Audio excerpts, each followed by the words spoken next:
Déterminer si une variable est discrète ou continue. Donc, pour qu'une variable soit discrète, c'est une variable dont on pourrait énumérer toutes les valeurs. Donc, elle ne peut prendre aucune valeur intermédiaire. Ce que ça veut dire, c'est que c'est souvent associé au naturel ou aux entiers positifs ou aux entiers simplement. Donc, on ne peut pas prendre de valeurs intermédiaires, ça veut dire qu'on ne peut pas prendre de valeurs qui sont décimales. La partie décimale pour une variable discrète est nulle.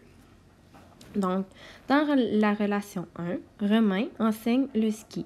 Son tarif est de 20 $ la leçon. D'une semaine à l'autre, les revenus varient selon le nombre de leçons qu'il offre.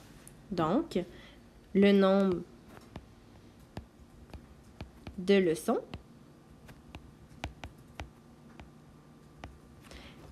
est une variable discrète.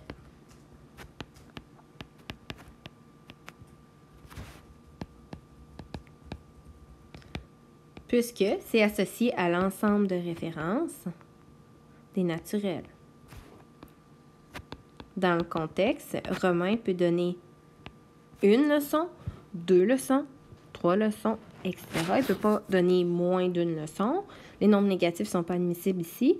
Et les nombres décimales non plus. Donc, l'ensemble de références serait les nombres naturels ou les entiers positifs. Maintenant, une variable continue, c'est une variable qui peut prendre toutes les valeurs intermédiaires entre deux valeurs possibles.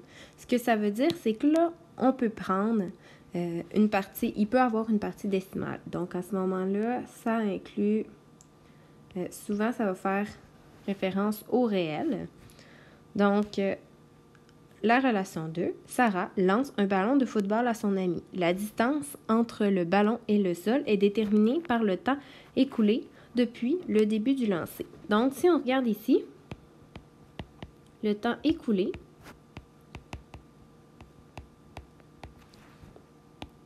est une variable continue.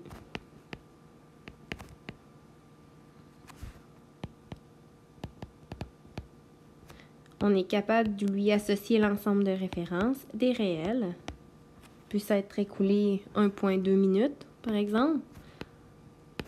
Donc, l'ensemble de références, ce serait les réels positifs, puisque du temps négatif, ça ne fonctionne pas.